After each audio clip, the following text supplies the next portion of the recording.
U.S. Navy SEALs are one of the most popular units in the world, but do you know where they started, where they originated from? The amount of history that comes with these guys is absolutely astonishing, and you might just learn a few things. Actually, no. You're going to learn a lot of things if you stick around and watch this video. SEAL stands for Sea, Air, and Land, and you probably know that, but why are they called that? Well, besides the fact that they operate on sea, air, and land, you'd have to have a grasp of their lineage to understand that. The SEALs were officially stood up in 1962 during the Kennedy administration. However, their lineage traces back to the Underwater Demolition Teams, or UDTs, of World War II. But before we overwhelm you, we'll keep things simple. Let's go back to World War II. 2 years after the attack on Pearl Harbor, the Underwater Demolition Teams were stood up in 1943 at Amphibious Training Base Waimanalo, which were UDT-1 and UDT-2 respectively, made up of 14 officers and 70 enlisted men each. These teams were joint-based, consisting of Marines, soldiers, and sailors. Despite what they would become in the future, at this time they were deemed provisional, which meant they did not have a clearly defined mission yet. Despite having a lack of a mission, their capabilities were unique and groundbreaking for their time.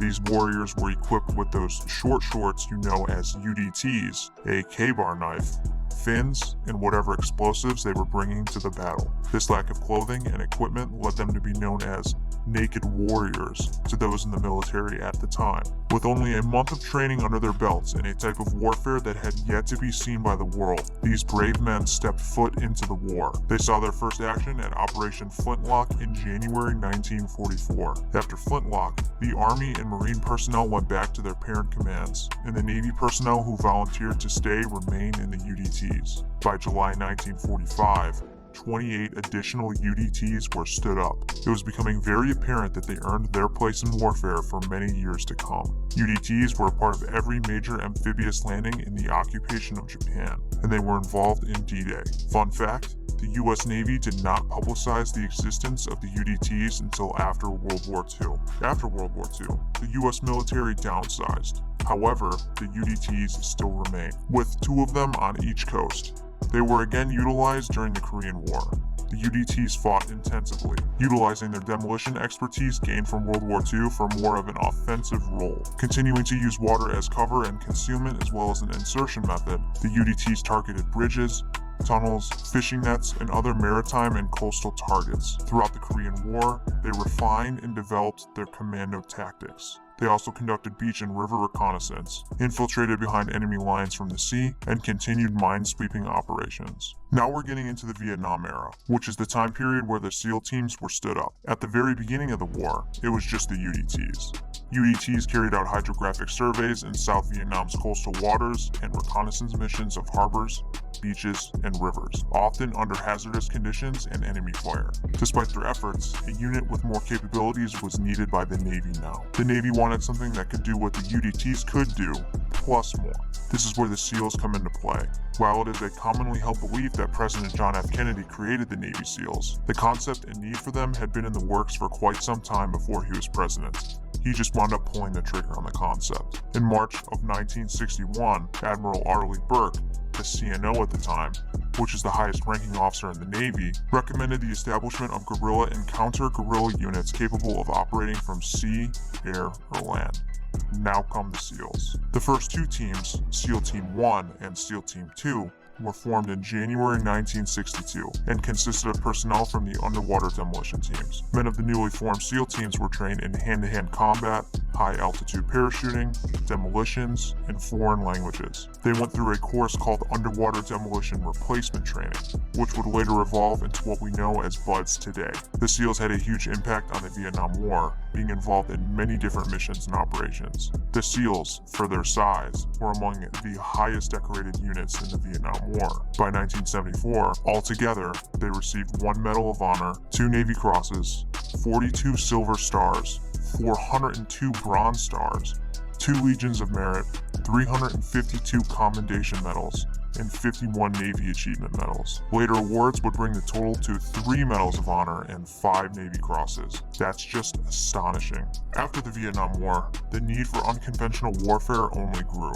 the Navy SEALs have been a part of almost every, if not all, major conflicts for the US since the Vietnam War. Hey there, we hope that you're enjoying the video so far. General Discharge has a Patreon. If you'd like to help support the channel, please consider joining the team. Links in the description. Now back to the video. During the 1980s, the UDTs were redesignated as SEAL teams. On May 1st, 1983, UDT 11 became SEAL Team 5. UDT 21 became SEAL Team 4.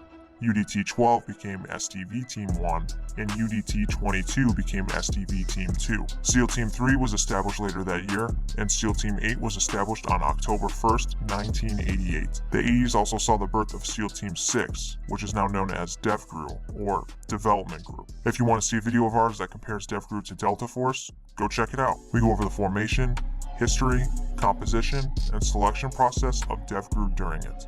The link is in the description. When the UDTs were redesignated as Navy SEALs, they were all authorized to wear the Navy SEAL Trident, which looks like this. The UDT badge, which looks like this, was phased out after the transition. Even though UDTs don't exist anymore, you can still see it being referenced even today, with SEAL instructor shirts saying UDT/SEAL instructor. You probably noticed that if you've watched some of the BUD/S training videos before. Let's go back to their involvement in conflicts. The Navy SEALs were involved in Grenada, the Iran-Iraq War, Panama, the Gulf War, Somalia intervention, the war in Afghanistan, Iraq, and much more. We realize that this is a lot to cover, so if there are any specific time periods or conflicts that you'd like to see us make a video on, let us know in the comments section below. Speaking of learning more, several books have been written describing personal accounts of the missions the SEALs had during these times, as well as events during the 21st century. At the end of the video, we will give you a list of books that we recommend you read if you're interested in Navy SEAL history. Now we're in the 21st century.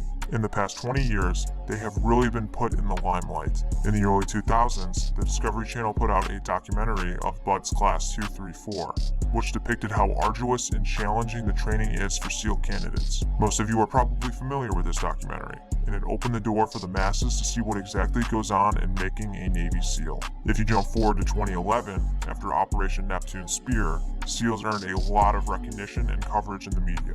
Due to their increase in popularity, a lot more people have stepped up to the plate in attempting Navy SEAL training. BUD/S classes have been getting more and more students, and PST standards required to get into training have become more strict. Many SEALs have gone public about their experiences and stories, with many books, podcasts, and by other means. TV shows are out there about them. Many movies have been produced, and almost anyone who isn't even affiliated with the military can recognize what the Navy SEAL Trident looks like. To just give you an idea of how much stuff is out there on the Navy SEAls, we will put up a bunch of movies and TV shows on the screen to show you just how much exposure they have in Hollywood.